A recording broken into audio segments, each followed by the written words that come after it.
might look like it's moving on its own, but the secret behind it is a team of drivers based in an office on the other side of Berlin. The idea behind Vey is that in a city you won't need to own a car, simply order one to be delivered to you whenever you need it. With Vey app, then the car is being remotely driven by the teledriver to the customer, so the customer doesn't need to search for the car, just get into the car on the driver's seat, drives themselves to the destination, and at the destination they just get out without the need to search for parking lot, etc. They just get out because the teledriver can then take over control and teledrives the vehicle to the next customers.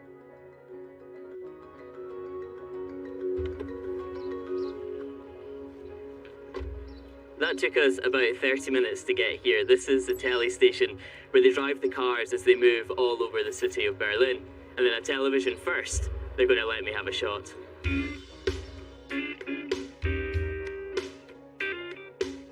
Alina is one of the drivers. She's moving a car around the streets of Berlin, controlled from here.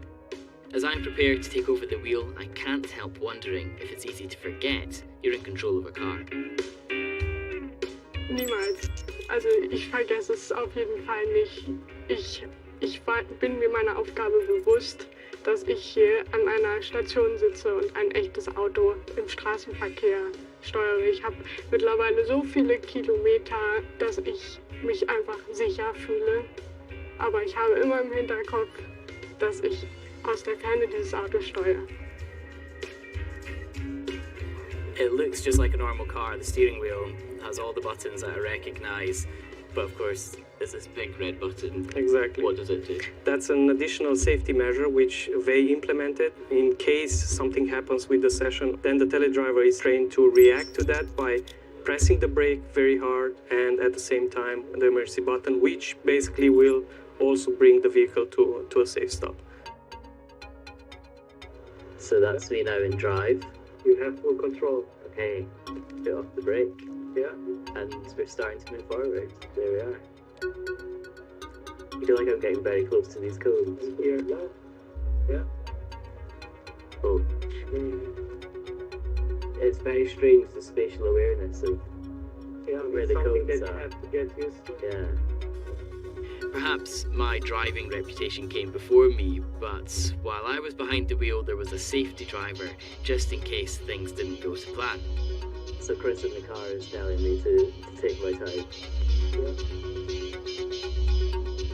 At this point, I feel like I'm speeding around the track, but the car is going less than 10 kilometers an hour. Just as I'm getting confident, No.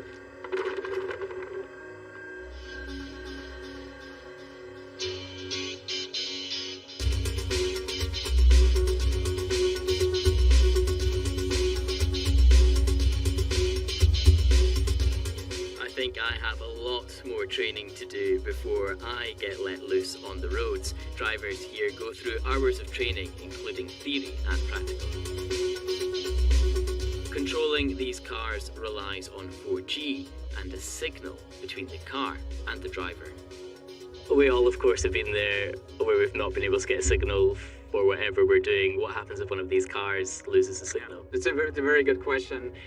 What we have built is like that, as you know from your private experience, that some network providers in this corner have better quality than the others. So what we are doing, we have redundancies, meaning we're not only relying on one network carrier, we have like 4 multiple carriers. So if one falls, we still have 3 and so on. And in the unlikely scenario that all drops, the vehicle detects this in real time and comes to a safe stop. And then depending whether they recover, we can resume operation. In Hamburg, in the north of Germany, they are the first company in the EU to have permission to run this tech on the roads with nobody in the car. You can imagine seeing a vehicle on public streets and there's no one inside. People, like, the reactions vary from disbelief to enthusiasm and excitement. And what we have learned is that they actually trust this technology when they understand there's actually a human that controls this vehicle and not a computer.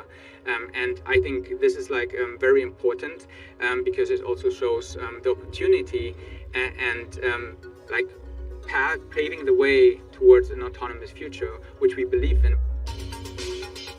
There are still hurdles to overcome, not least building trust in this tech. As connectivity gets better, we could be seeing more remote control cars on our roads in no time.